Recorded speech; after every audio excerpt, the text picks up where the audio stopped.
Hi, I'm Lucy Tucker with Knowles Development, and I'm excited to be bringing you the course on understanding DISC. In this course, we're going to review the 4 different personality traits, how you can quickly identify your own as well as those of others, and how you can adapt your style so that you can deepen your communication skills and strengthen your relationships. I always love to start this class off with this is one of my favorite quotes by Lao Tzu, an ancient philosopher. And he says that knowing others is intelligence, knowing yourself is true wisdom. Mastering others is strength, mastering yourself is true power. And the reason why I like this quote, because I think it really all starts with really knowing what your personality type is, and then you can better assess your strengths, your areas for growth, your areas for improvement, and then also help you become a much more effective communicator when you're not necessarily mastering others, but communicating with others and working with others or trying to influence others. So that's what we're going to dive into now. What to expect with today's class. We're going to overview the 4 personality types.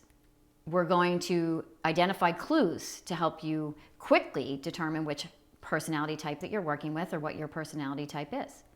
We're also going to cover some tips on how to interact with each type.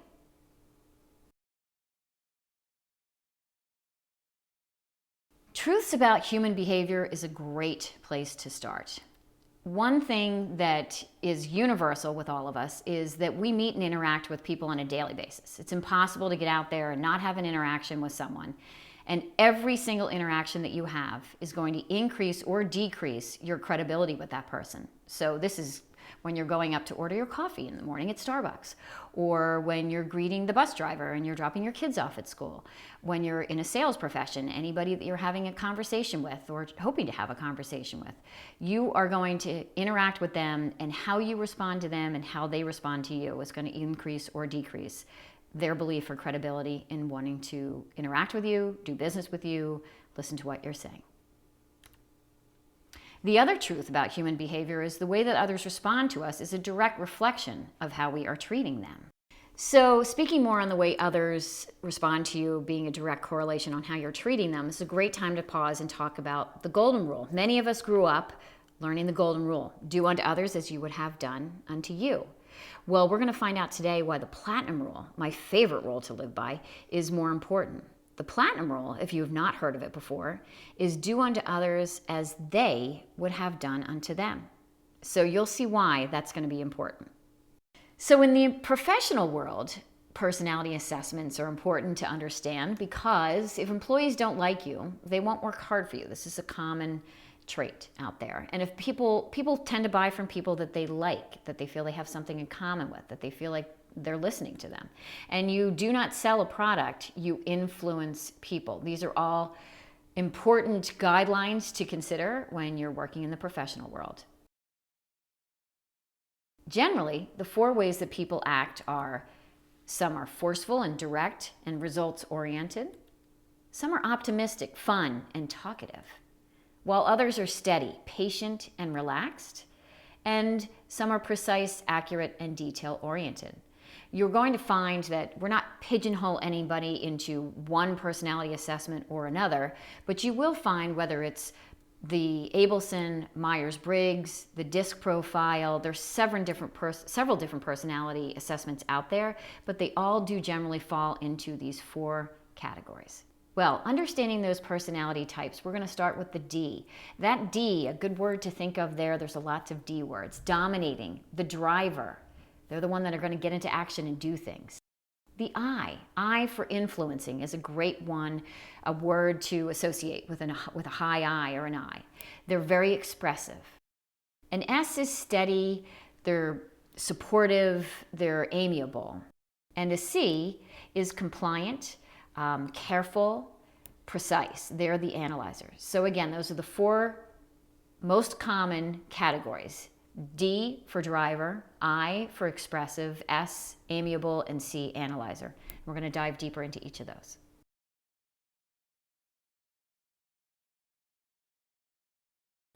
So, how do you know who is who?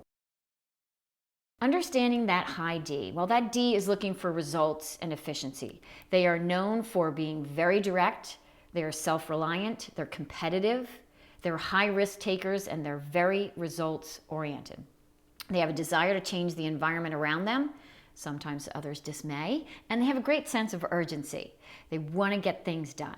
So if you are working with a D that comes in and is short, basically talking in bullet points, very competitive, likes the competition, fast paced, wants to get things done, making decisions on the fly. Those are all great characteristics to help you quickly assess whether or not you're working with or talking with a D. That D will prefer to learn by very high level overviews. They're not going to look for your lecture halls. They don't like to sit still for very long periods of time. They want challenging exercises and competitions. Again, that's a driver for them. A lot of competitive athletes are very high Ds, and you'll see that we talk a little bit more about professions or hobbies. They also like assignments where they can get something done. They want to have a feeling of accomplishment. They don't want to leave things hanging. The D emotion factor is anger. Now, that doesn't mean that every D is angry, but what it means is each personality trait has an emotion, a factor tied to it. And for a D, it's more of that fight or flight response. They're going to be the ones that are going to fight. They don't, if their back is up against a wall, again, it doesn't mean that they're angry people. It just means their first emotion is to be more explosive or confrontational if their back is up against the wall. Before we move on from the D, if you're thinking to yourself, I know someone who's like that. If they, maybe when you're starting in a conversation, they interrupt you, or they need to get to the point, or they seem like they're anxious and have to get on to the next thing, or maybe they're not listening. Or again, some of the positive traits, they're very competitive, you want to get something done, they're high achievers. Those are going to be the Ds in your life. I would love to use an example. I have a couple of examples in real life that I think are fun to talk about, and one of them is getting on an elevator. So if you're getting on an elevator with a D, they may be the one that presses all the buttons if the doors don't close yet. Just keep pressing that button, because they're ready. They're ready to move on to the next thing. They're ready for action. Understanding the high I. Well, high I is looking for the experience. They, again, are very expressive. They're influencing. They are people-oriented. They're fun. They're verbal. They're persuasive. They ask a lot of questions. They're also very creative. They're high-risk ideas and high-risk takers, but they don't necessarily carry them out. They ask a lot of questions. So a lot of the positive traits of an I are, they've been known as the life of the party. They certainly will, the true definition to an I, there is no such thing as a stranger. It's just a friend they haven't met yet. So that's one of those definitions I love to use all the time. They will talk. So if you are going to be working with an I, make sure that you've left plenty of time for socializing. And they are very creative. One of their challenges is they come up with a lot of great ideas. They don't necessarily execute them. And you'll see who can help them out as we get further into these assessments here. The high I prefers to learn by role-playing exercises, discussion, and collaborative group projects. They really enjoy the experience.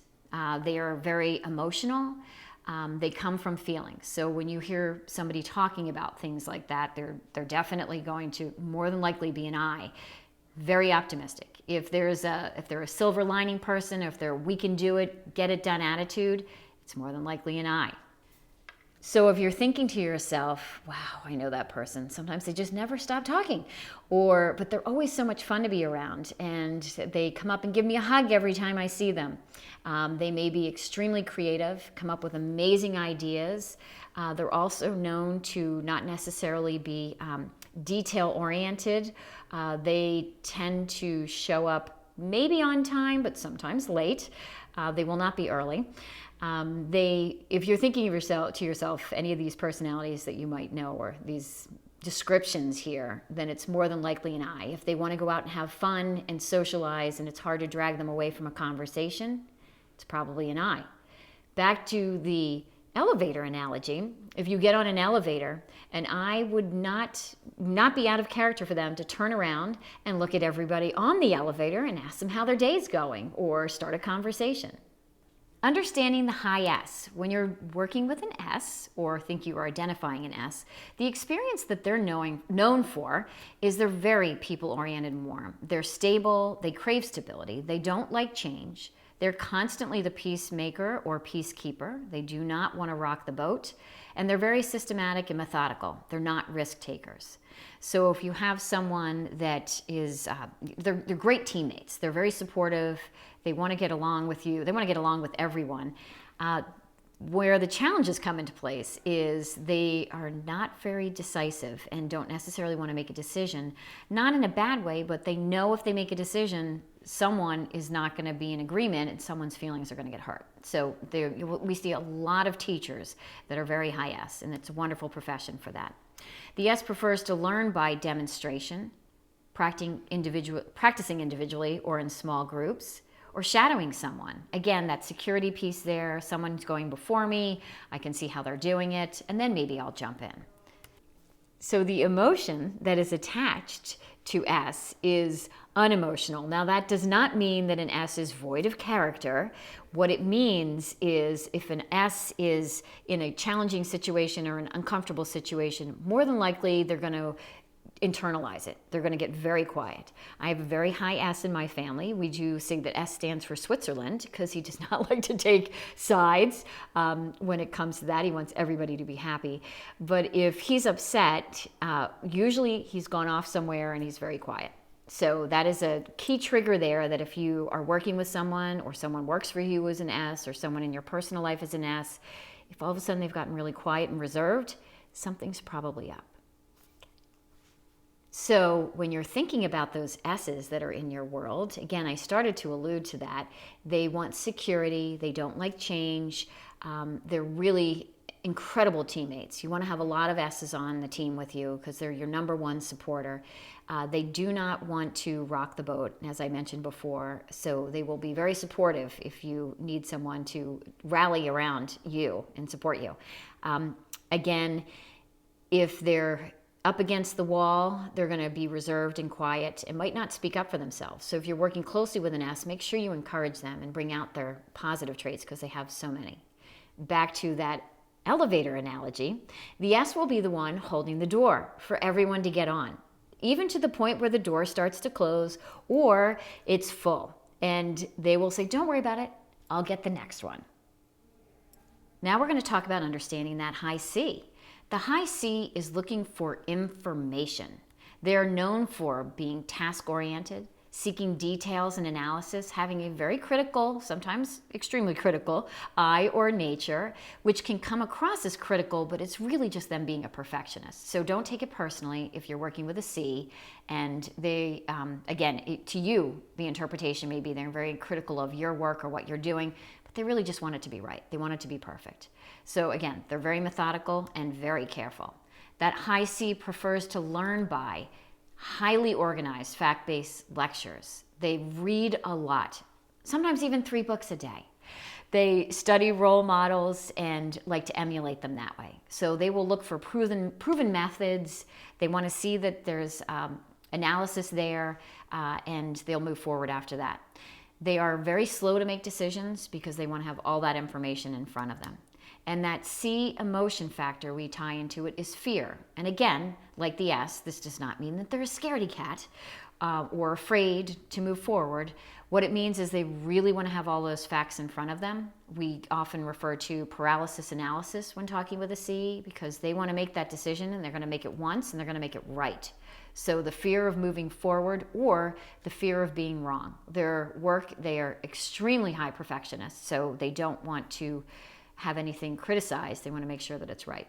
So again, for those C's in your life, if you're thinking, I have someone who, perfect example for this one. If anybody watches Friends, Monica's an extremely high C.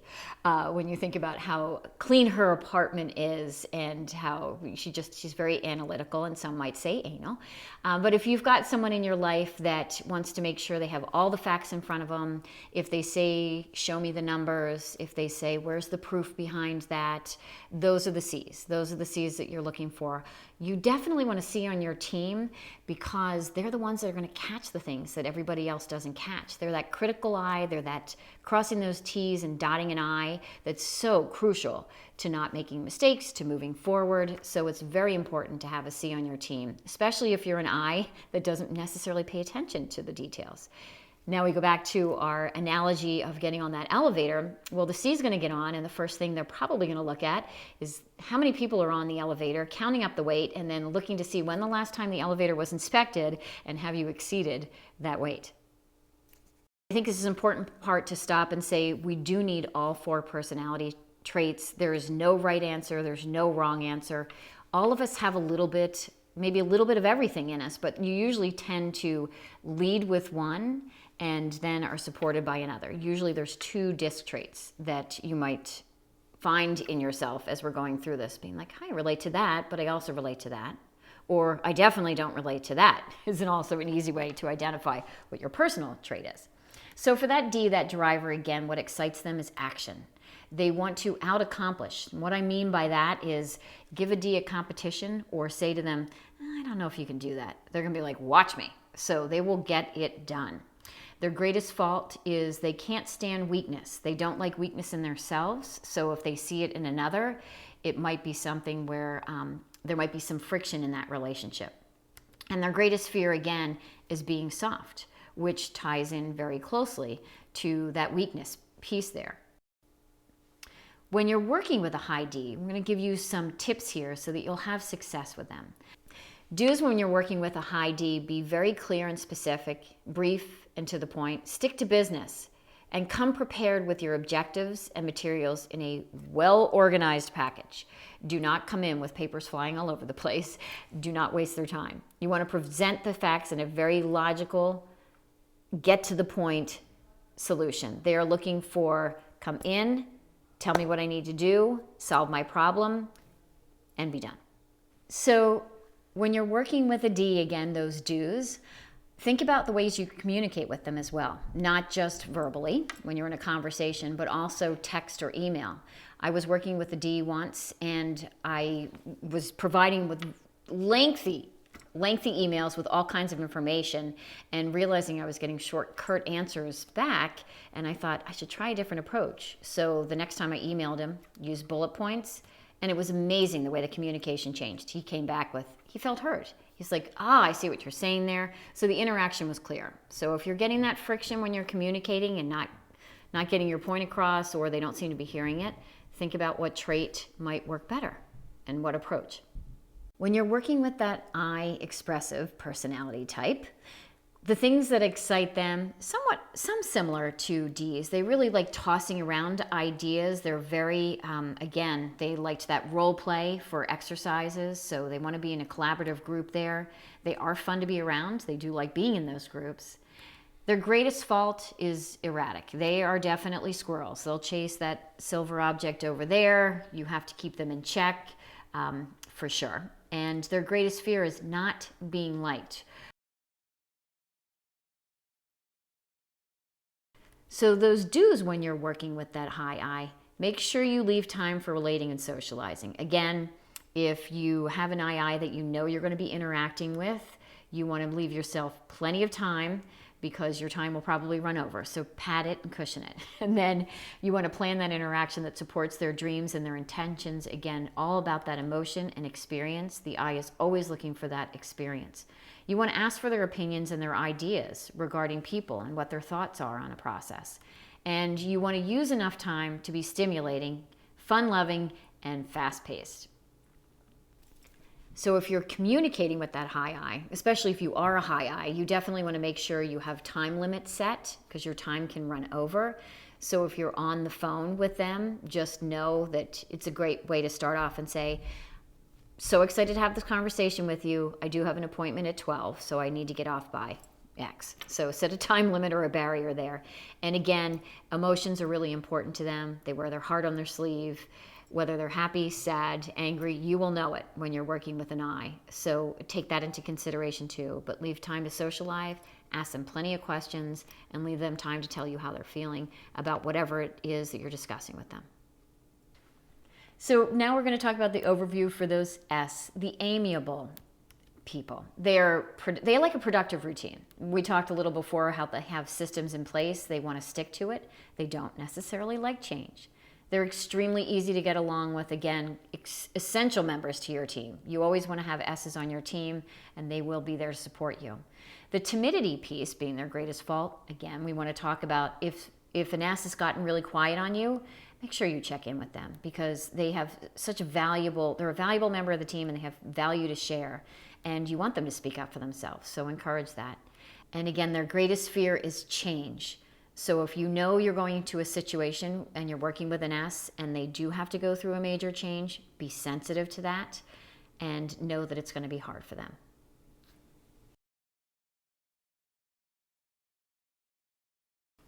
So here's some do's when working with that high S. Start with them, however brief, and pay them a personal compliment to break the ice and make them feel secure. However, I will caution that you need to make sure that whatever the compliment is, it is genuine, because an S has a huge BS meter and they can spot it a mile away if you're not being genuine. So just make sure that you keep that in the back of your mind. Make sure that you're sincere with them and that you are showing interest in them. And present your case softly and non-threatening. If you happen to be a D, Ds could come in and be a little bit overbearing when working with S's. So keep that in mind and keep watch your tonality, watch your pace, watch your volume. And then make sure that you ask those how questions to draw them out into the conversation. We talked about an S sometimes being withdrawn, or if something's up or they're distressed about something, that's when you're going to want to ask those how questions. How are you feeling? How does this make you feel? Anything to draw them out and get an answer. And then watch carefully for possible areas of early disagreement or dissatisfaction. We stressed that before. If I was quizzing you right now, I'd say, what would be that number one sign? And you would say, oh, they've introverted back into themselves and they've gotten really quiet. So if you're thinking to yourself about communicating with that S, again, if you're talking to them, very easy to do the communication there. If you happen to leave messages or you've sent emails or a text and you haven't heard back, that's a clear sign that something is probably up. So make sure that you pick up the phone or go see them and find out what's going on. And again, change is really hard for an S, so if they're going through a major change, make sure you give them that security they need, let them know that you're by their side and you're the teammate that they need you to be. And now, our last but not least on the chart here is that C, that analyzer. And what excites that C is reason. Again, why are we doing this? Where's the proof behind it? They love that knowledge piece. You're going to have high quality work from that C. We referenced that before. You definitely want to have a C on your team. And their greatest fault may be too critical, again, mostly of themselves first. It might come across that it's being critical of you, but you're really going to see that come out in them first, being that perfectionist. And their greatest fear, irrationality. Eyes can be somewhat erratic and can push some of those buttons on a C. And you want to make sure that if you're in that situation, you are more thoughtful about that and that there's a clear, concise progress going forward, or you've got a plan for working.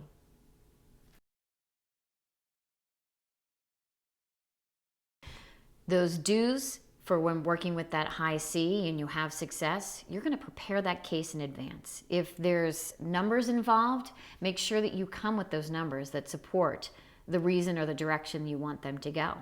You want to take your time and be persistent with them because they are slower to action. They do want to have all the answers before they move on to the next phase. You want to support their principles, use a thoughtful approach, and build your credibility again by listing those pros and cons in a situation. Don't just talk about the pros or the cons. Give them both. And then when it's appropriate, give them time to be thorough. When a C says, well, thank you for this information, I need to think about it, they really do need to think about it. It's not a smokescreen. And then also provide them with solid, tangible, practical evidence. If you really want to, again, this is going back to supporting your case, come with those answers because they will grill you in a very good way and it'll be thorough and it'll be make sure that no holes are missed. And again, those T's will be crossed and those I's will be dotted. So if you think you've identified that C in your world, with them, again, communication-wise, you don't want to waste their time. You want to be coming forward with proof. Bullet points, again, are a great way to communicate. You want to make sure that you have facts with you, whether that's phone conversation, text, or email. C's are also usually very particular about their personal space, so make sure that you give them space. Unlike a high I that will hug pretty much anybody, a C is going to be like, just take a step back there. So again, it's not just communicating with your words, or whether it's, again, the format that you're using, but also the body language that you're using to present.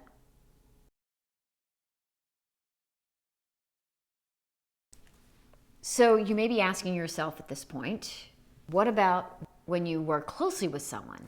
How do I use the personality traits and the knowledge that I have right now to succeed there? If you are working with a high D, you want to be efficient and competent. You want to support their goals and objectives. You want to keep your relationship very businesslike and use facts. Again, they are more driven by facts. C's and D's are fact-based driven, and I's and S's are more emotions and feelings-based driven with the experience. So be precise, be well organized, recommend alternate actions while you're supporting your analysis there. And make sure you get to that point quickly. You will lose a D. You want to stress competitive results and growth opportunities for them. Again, they're very competitive in a positive way. So if you want a D to do something for you and outperform, give them a competition. Say, can you do this by? I'd love it if you could do that by. Or I don't know if you can do that by. And then they'll really get it done. When you're adapting to that high I, you want to show interest and support their opinions, their ideas, their dreams when possible. You want to be upbeat. They don't like a downer. You want to be stimulating and fast-paced. They'll lose interest if you're slow or non-emotional. You do want to be able to tolerate their digressions, because they will have them. And again, that's padding that. Make sure you have plenty of time when you're working with an I. And I personally love this one. I don't know if my husband would agree with it, but try not to argue with them because you'll seldom win. Be enthusiastic and spontaneous when you're talking with them, and you can be casual. They don't necessarily need that strict pro forma when you're working with them. And you can explain how action can enhance their image and their visibility. An I definitely likes acknowledgement and recognition, and you can reward them by talking about how that might be in whatever situation you happen to be in, talking to them about that. And you can spare them the details. They're not a personality trait that really needs to know every last detail to move forward for a decision. When you're adapting to that high S, you want to be warm and sincere. Again, feelings are important to them, so you want to support them. Perfect example with them, I would use a real estate analogy for them, is they like the word home versus property. So talking about emotions and feelings with I's and S's is important. You're going to assume that they're going to take things personally, so keep that in mind and allow them to develop trust in you. You want to really have that we're in this together team mentality. You want to discuss their personal feelings and not facts when you disagree. A C and a D, you can stick to the facts. An I and an S, you want to talk about their feelings. You want to move slower with that S. They're not fast-paced, and they're also fine with that informal manner. You also want to show that you are actively listening to them. They want to be validated. So give them assurances along the way that whatever risk there's going to be, it's going to be minimized. Remember, S does not like change. And finally, when adapting to that high C, you want to be prepared and thorough. You're going to support their organized, thoughtful approach. They take great pride in their work. Perfect example would be going up to them and saying how accurate a report was. When I was in banking, I had a department where we got the highest audit rating ever, and that's because I put a high C in charge of our compliance. It was a very smart thing to do. You want to be detailed and accurate and logical with them. If you are giving a presentation, make sure that you have proofed it before you deal with that S, because a C, excuse me, because they will find any of the mistakes, and you don't want to be caught by that C for that. that loses credibility in their eyes. So provide solid, tangible evidence when you're supporting a case and adhere to established procedures. Don't go off on tangents, and give them assurances that decisions that they make won't backfire, that there's a lot of evidence base here, that we have a solid case, and we're moving forward. So before we move on to test your knowledge, I just want to review a couple of things that may help you identify each of the personality traits when it comes to energy level, tonality, body language, temperature. So if you're dealing with someone who is cold and fast, it's probably in D. And the cold aspect of that is not warm and fuzzy. They just want to get things done to the point, and they're very fast paced. If you're dealing with someone who is hot and fast, then that's going to be an I. The hot, the energy level there, very high and fast paced, and they're warm and fuzzy. If you're dealing with someone who is slow and warm, that's going to be an S. So they're slower paced, the temperature is really more warm, and they're smooth and steady. And if you're dealing with someone who is slow and cool, that's going to be your C. Again, slower paced, but the cool aspect coming in where it's not as warm and fuzzy. They're task oriented like the D, not people oriented like the I and the S. The other thing to ask would be what questions are important questions to ask to determine who you're working with. With an I, you want to ask the who questions, or they ask the who questions. Who's going to be involved? Who's coming along? With a D, what? What is the question you want to ask? What's the accomplishment? What's getting done? What is the end result we want? With that S, you're going to be asking the why question. Why are we moving forward? They're going to want an answer to that. Remember, they don't like change. So why are we moving forward? Why does it have to change? And for that C, you're going to ask how. How is it going to get done? And how can we make sure it's correct?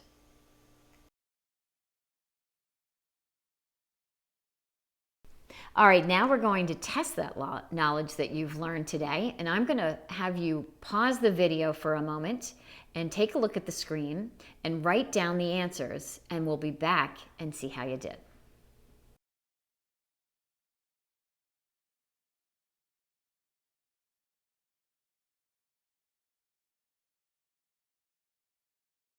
All right, you ready? Let's see how much you've learned.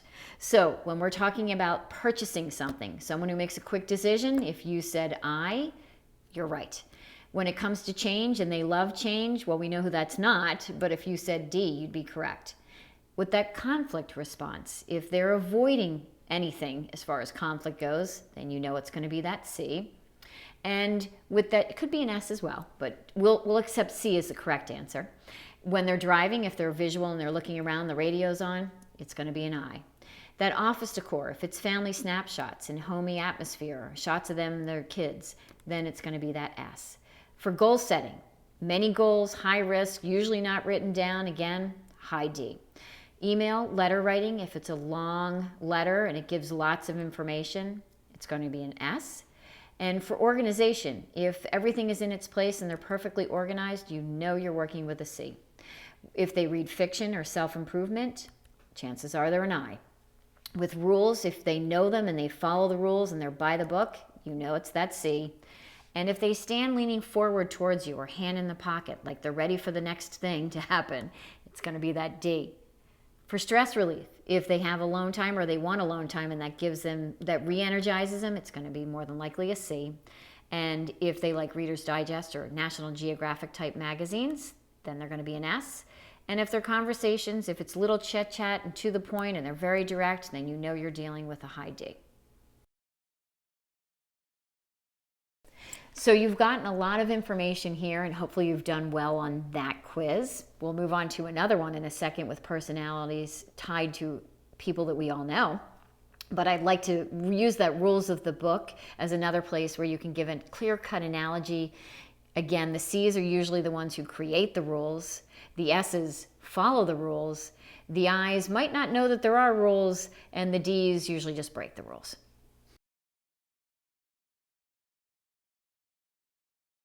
All right, now we're going to see if you can identify personality types and tie them to people that we know. So I'm going to tell you to pause the video again and take a moment and put that appropriate letter next to the names.